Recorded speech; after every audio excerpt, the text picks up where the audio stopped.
I stretch out on my bed. The stiff mattress does little to soothe my aching muscles. I was on my feet the entire day, struggling to keep up with the steady stream of people that came into the Marchen. I have never seen the Marchen this busy. I roll onto my stomach and bury my face into my pillow. My arms and legs protest the movement. I refuse to live this type of life much longer. I need to break this curse as soon as possible. Why don't you pair up with someone? Pairing up might not be such a bad idea. But with who? Or whom? Oh, hello. Fritz! You're locked. So's Waltz. Oh my goodness. Yeah, I was gonna say, like, how can we pair up with Fritz? We haven't seen him at all in forever. Alright, we will go with Rod, of course. Third time's the charm in asking Rod for help. Chapter 3, A Change of Pace. I will ask Rod if he will pair up with me. I know we do not have a good relationship. Rod has spared no effort in telling me how cruel I have been to his family.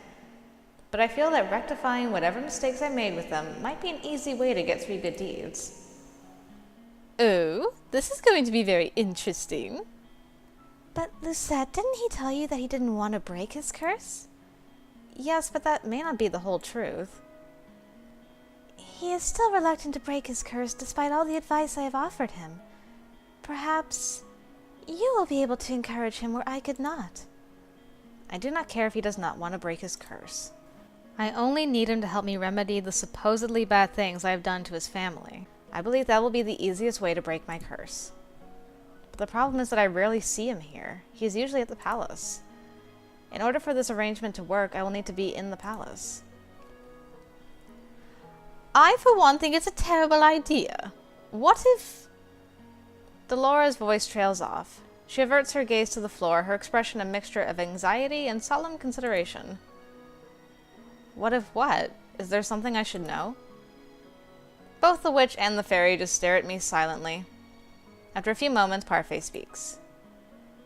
You would be far away from us, Princess. We would not be able to assist you. Witches could be lying in wait for you, knowing that you're the true crown princess of Angielle. They might seek to use you for their own purposes.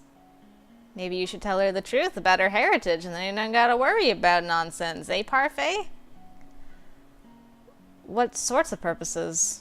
Why would the witches be after me in the first place? I mean, it's not like I'm the heir to the most powerful witch in the country. I mean, that's just crazy.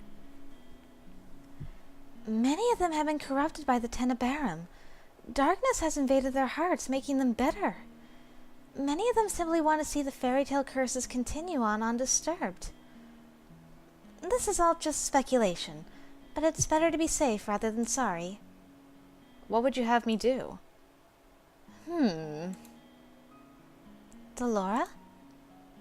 I have an idea. I think I can get her into the palace and make sure there's someone there to look out for her. How? Just trust me. Tomorrow the Ice Princess returns to her palace. I have a bad feeling about this. All right, Han Solo, you. Hehehe, I'm a maid now. This cannot be happening. Don't dilly-dally. The princess will soon be awake and expecting her new maid. I close my eyes and suppress the urge to groan. How is it that Delora was able to turn me into Emmeline's personal maid? She thought this would be funny, did she? Well, I will make her pay for this. I expect you not to be late again. We have very strict rules on how the palace staff should behave. I'm not exactly sure how Delora managed this. She told me she was going to cast a spell on me and that it would be over as soon as I opened my eyes. I closed my eyes and sure enough, when I opened them, I found myself here in a maid uniform. What did she do?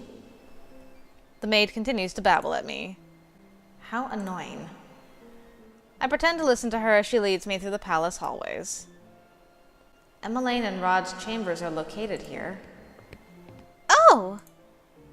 We come to a halt when Emmeline suddenly appears from around the corner. Your Highness!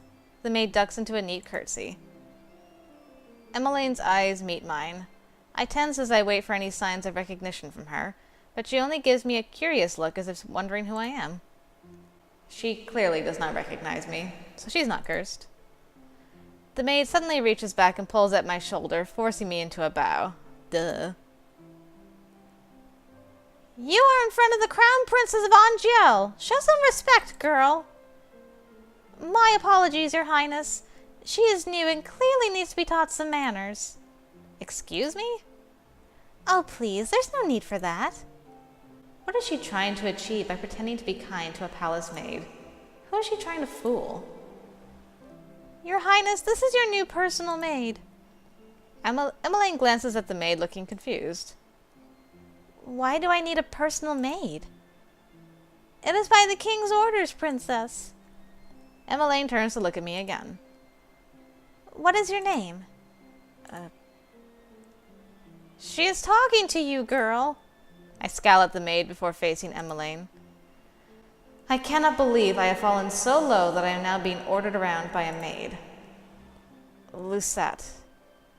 It's nice to meet you, Lucette. I hope we can get along. When I do not respond, Emmeline's face falls. I was just heading to breakfast with my family. Of course, Lucette will escort you to the dining hall. I raise my eyebrows at the maid, irritated. There's no need for concern. I can get there on my own. I am not here to babysit her. The maid leans forward and whispers something into my ear. I don't know how it is that you landed this position, but you owe the royal family your diligence and respect. If you continue to show disrespect, I will be having a word with the king. The maid pushes me forward so that I am forced to stand next to Emmeline. She will escort you to the dining hall, Your Highness. Her job requires that she follow you everywhere in case you require assistance with anything. But it is almost time for breakfast, Princess Emmeline. Emmeline frowns and looks at me. I'm so sorry. What is she apologizing for? Good morning. I just realized Lucette's gonna finally see how a nice, happy family breakfast goes, I suppose. Good morning. It seems that you have met your personal maid. The king's eyes widen as soon as he spots me. You look familiar.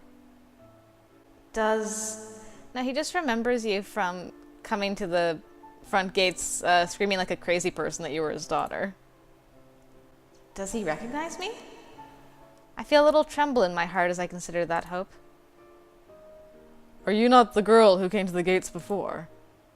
I deflate with a soundless sigh. He remembers me as the peasant. This is the first time I am meeting you as Emmeline's personal maid. What is your name? Lucette. That is a lovely name. We are glad to have you here, Lucette. The king gives me a warm smile. The softness of his gaze makes me angry. He never treated me so kindly when he remembered me as his own daughter. Emmeline takes her seat while I walk to stand at the walls beside the other maids and butlers. The door opens and Rod walks inside. He greets the king, Ophelia, and then his sister. He is just about to take his seat when his eyes suddenly fall on me. Hey, boo, I'm here. 'Cause you don't come around no more. The shock is apparent on his face. Rod, is something wrong? I see there is a new maid on staff. His tone is almost accusatory. I bristle at his words and am about to say something when Ophelia speaks. She is Emmeline's new personal maid, Lucette. Rod stares at me for a few moments, his expression unreadable. Eventually, he moves to take his seat. I stand silent and watch the royal family eat their breakfast. The small area is filled with happy conversation. The four of them smile at each other when they speak, and it is easy to see how comfortable they all are with one another. When I was still here, our meals were always so quiet. But everyone looks so happy now. I bite my lip to will the heavy feeling away. Rod told me that before, but I did not want to believe him. It did crossed my mind briefly, what if Rod was just lying to us to make us miserable? But I'm like, there's no way they could not have been having happy conversations. I mean, look at this family. They're so cute. I turned back to the conversation at hand. We have something very important to discuss with you, Emmeline. Oh? I have brought this up before, but now the matter is more pressing. Is this about... Yes, this is about the ball. Time to find a husband! Yay! Ophelia gives the king a disapproving look. Dear... I know it seems a strange proposition, but this is royal tradition. Emmeline is at a suitable marrying age, and this ball may yet help her find a suitor. But a husband... Emmeline's cheeks are tinted pink. A royal ball for Emmeline? For her to find a husband? I never would have agreed to such a thing. The king never forced me into one because he knew that. I will not force you to marry someone you do not love, Emmeline. I wonder if that's how he met that witch that he ended up marrying. Oh dear. We agreed on this ball to uphold tradition. All eligible bachelors will be invited in 4 months' time, and you will choose the man you want to court you. I did find my true love through a ball, after all. Aww. He glances at Ophelia, who responds with a fond smile. Her expression falls back into something more worried when she looks at her daughter. But what if I can't choose anyone? We will throw one ball, as per tradition. We will not force you into another ball if you do not find a good suitor, but we must uphold traditions at least once. Perhaps this will push you to think more about the future. I will not put any added pressure on you, Emmeline, but I would be happy to see grandchildren before I have to give up my throne. I am not getting any younger, you know. Father! I can tell that the king is trying to make light of the situation, but there is an undertone of seriousness. Emmeline eventually sighs and slowly nods. I understand. My gaze shifts to Rod to search for a reaction, but his expression is impassive. No reaction at all. Did he know this was going to happen? But can I really be the princess the kingdom of Angielle deserves? I feel so unprepared. You are the crown princess of Angielle. You must be confident. Emmeline looks down, looking genuinely distressed. I'm finished. May I be excused? But, sweetheart, you've barely touched your food. You may. Emmeline stands up and ducks into a quick curtsy before rushing from the room. I do not move until I feel Rod's glare on me. I realize that I am meant to follow Emmeline. Excuse me. I curtsy and follow after Emmeline. I barely make it a few steps away from the dining hall before the door flies open and Rod is rushing after me. Hi. What are you doing here? Well, I mean, I might as well answer him. I'm here to break my curse. You expect me to believe that when you had people offering to help you at the march-in. Rod's expression changes, anger clear in his eyes. No, I know why you are really here. What are you talking about? You thought you might take back what is rightfully yours, didn't you? You have no qualms about hurting my family again. I stare at him, nonplussed by his accusations. I carefully quell the simmering anger inside me. The last thing I want is to be fired before I break my curse. I am not here to hurt anyone, so stop accusing me of such things. We glare at each other in silence. Man, which one of you two is going to break first? You're like an unstoppable force meeting an immovable object. It's fascinating. Whoa. Hey, I guess I made a right choice by answering him. Your crystal gave you away, boo. I had always thought that Rod was closed off and quiet, but his emotions are always blazing in his eyes. You shouldn't be here. Rod steps back, but his gaze is still fierce. I do not have time for this. I'm going to find Emmeline. Why, so you can insult her? No, because it is now my job to attend to her. Excuse me. The last place I expect to find Emmeline is in the throne room. Much to my surprise, I find her standing alone inside, staring up at the throne. Oh! When she turns to face me, she has a guilty expression on her face. I'm sorry. What is she apologizing for? I was very rude earlier, walking out on everyone at breakfast. Emmeline gazes back at the throne and sighs.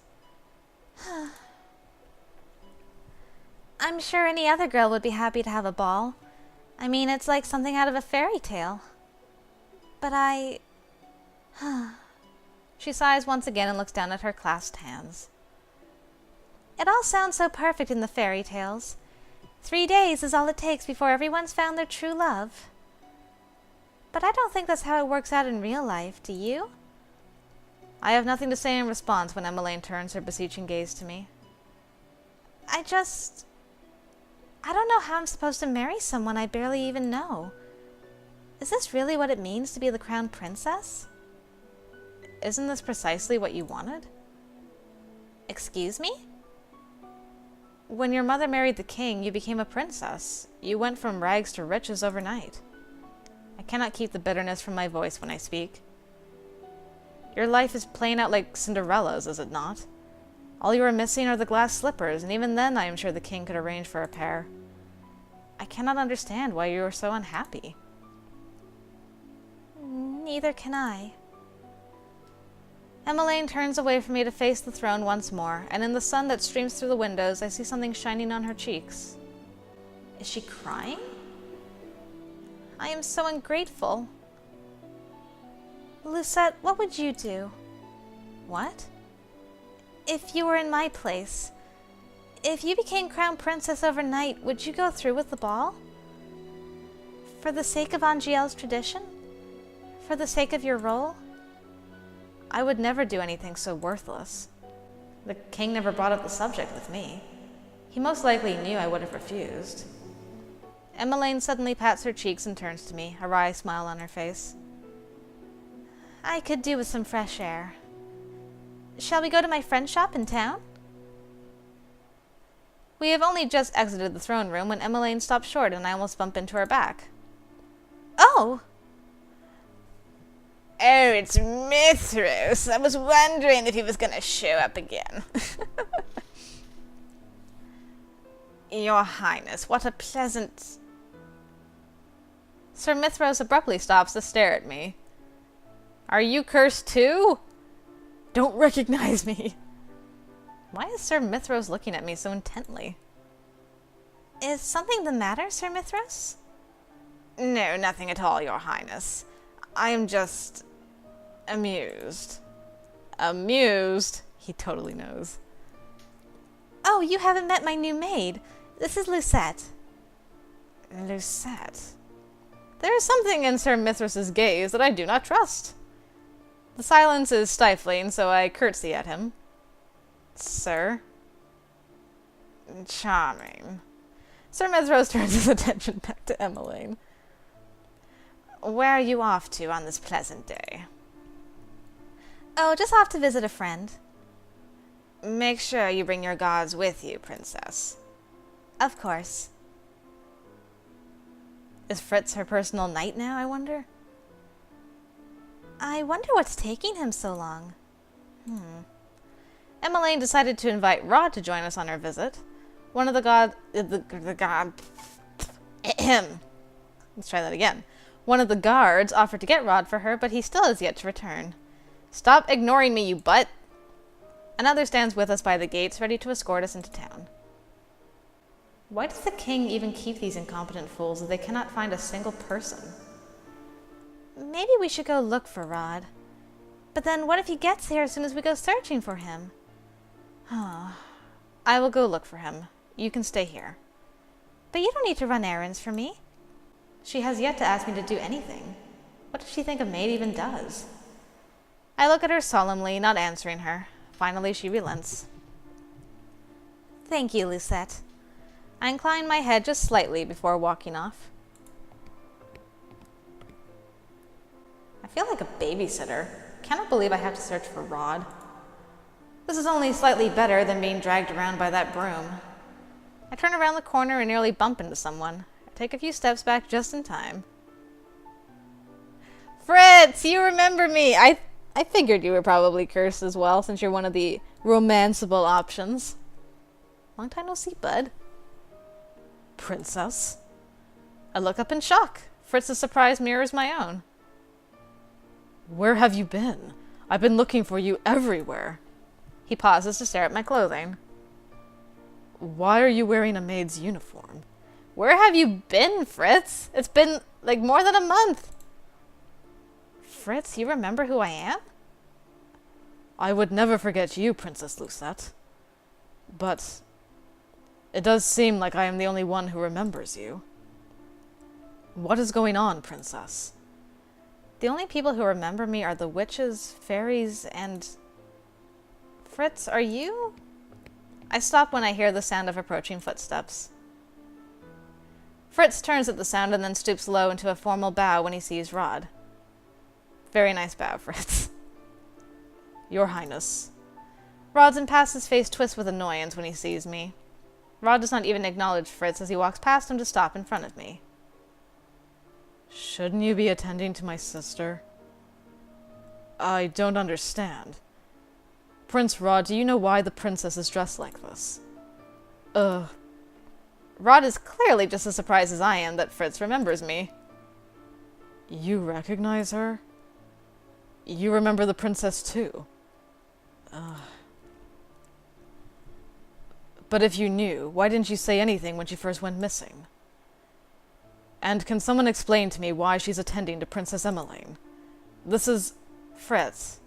I cut him off before he can ask any more questions. I'm so sorry, sweet Fritz. You are a locked route, and it's going to take a while before you get any answers. I feel Rod's gaze on my back as I turn to look at Fritz. No more questions. But Princess. Right now I am a palace maid. A what? It is a long story, and I have no time to explain now, so do not ask. Fritz is clearly discontent. He seems to struggle for a few moments before he finally sighs and nods. Yes, Your Highness. Though it is nice to hear someone here speak my title, it will not do if Fritz calls me that on accident. It is just Lucette for now. But... I turn to face Rod. Emmeline is waiting. What? The guard cannot even deliver her message? Where are you going? Emmeline wants to visit her friend's shop in town, and she wants you to go with us, Rod. Town? Ordinarily, I would not mind Fritz joining us, but right now he might just be unnecessary company. He may very well give me away. Rod barely wants to speak with me when it is just the two of us. I doubt Fritz would make him more sociable. I am assuming that accompanying you is not an option at this point. Yep, you're locked off, my boo. Yes. Fritz looks down for a moment before looking at Rod. I am sorry to ask this of you, Your Highness, but since she refuses to let me do so, please look after Princess Lucette in my place. Ridiculous. I do not need to be coddled. Even if I did, Rod couldn't care less if I'm hurt. I will do my best, Sir Fitzgerald. I cannot tell if he is being genuine or not. Fritz bows to the both of us. Stay safe, Lucette. And you, Your Highness. Rod turns and begins to walk away without another word. Come on.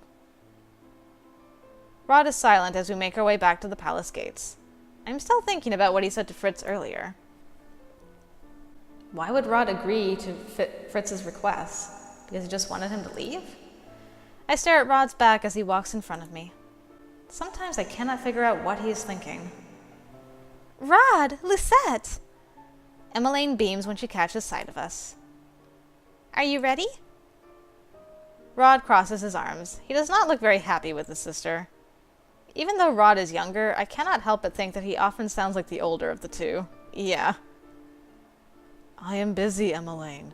I can't keep dropping everything whenever you want to leave the palace. I'm sorry, but I just really needed some fresh air today. You can get plenty of fresh air on the palace grounds. I felt I needed to be off the palace grounds. Emmeline's face drops as she looks down at the ground. Rod lets out an exasperated sigh before stepping inside the carriage. Come on. Rod? Just for an hour, okay? Thank you. What a good brother. I soon come to realize that it is easier to walk around town now that everyone has forgotten who I am. The atmosphere around town feels brighter. All the spiteful stares are gone. Princess Emmeline. Oh, how are you doing? Is your wife feeling better? Emmeline has responded to most of the people who know her. She seems to know a good majority of the people in town. I hang back as Emmeline speaks with the man. The night escort hovers somewhere nearby, watching for disturbances. We are going to take longer than an hour if she continues like this. I am not going to rush her. Don't you need to return to the palace to continue whatever work it is that you were doing? Rod raises an eyebrow at me. I do have to get back to my studies, but my family always comes first. If this makes Emmeline happy, then I will gladly come with her to town. It's a small thing. Happy? I look more closely at Emmeline. She is smiling, but then she always smiles. I do not understand. She's more at ease talking to the townspeople sometimes because they don't judge her. Why would she have to worry about being judged? It is clear that everyone adores her. Emmeline takes the man's hand in hers as she wishes him well. Rod points out the gesture. See that? That's goodness. You could learn something from my sister, Lucette. Is goodness pretending to be interested in the lives of strangers? Oh, Lucette. You're so broken. But I still love you. Emmeline eventually says her goodbyes before walking toward a familiar store. This is the toy shop I visited with Emmeline and Rod before. I glance at Rod and notice the expression on his face. He seems conflicted. But why? But before I can ask, Rod marches in front of me and decisively pushes open the door. Interesting. When I enter, Emmeline is already hugging the shop girl, Viorica. Emmeline, you look as beautiful as ever. Oh, please, I look the same. You, on the other hand? Emmeline steps back before nodding, a bright smile on her face. Being in love suits you. When is the wedding? Wedding? She's already engaged? I catch a small movement out of the corner of my eyes and turn to glance at Rod. I notice his fingers clench into a fist before he quickly hides his hand behind his back. Oh no, are you in love with Viorica? Oh no! I'm gonna cry. Also, I just noticed there's a mermaid picture up here. Oh no, it's full circle. Though his expression is as impassive as always, I notice a tenseness in his shoulders. Jessamine and I haven't set a date yet, but it should be soon. Would you... Viorica trails off when she notices the rest of us. Hello, Rod. Viorica. His tone is surprisingly static. Last time he was here, I was sure he sounded friendlier. So what can I help you with, Emmeline? Looking for another doll? Another doll? But Emmeline is not interested in dolls. Oh no, I'm just here to see you. I can't stay for long since Rod has things to do. Emmeline, I'll wait for you outside. Oh? Okay. I know it is my job to follow Emmeline around, but I am not at all interested in hearing her talk to this girl. Does she even want me here?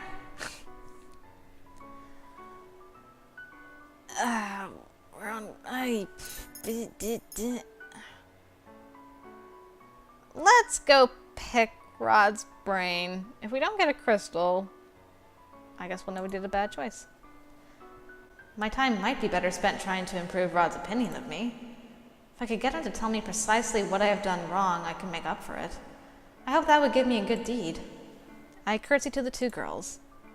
Excuse me, Your Highness. I shall wait outside with Rod. I cough to clear my throat. With the prince. Okay, I won't be long. I move to stand next to Rod, who is leaning against the wall.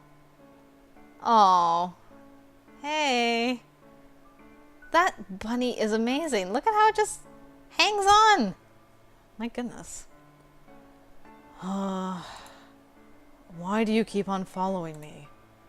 Tell me how to rectify whatever wrong I have done to your family. This again? I cannot help but scowl at Rod's answer. You spout all this nonsense about goodness, but refuse to help me. How is that good? You haven't given me any reason to help you. What? If you're not serious about genuinely learning how to be good, then I'm not interested in helping you. Maybe I can catch him off guard by bringing up his response in the toy shop just now. Fine, then I will make normal conversation. Who is Viorica to you? Has she done something to hurt your family too? Viorica is a childhood friend. She is not like you at all. Oh? Then why were you acting so cold to her? You obviously did not want to be inside the shop.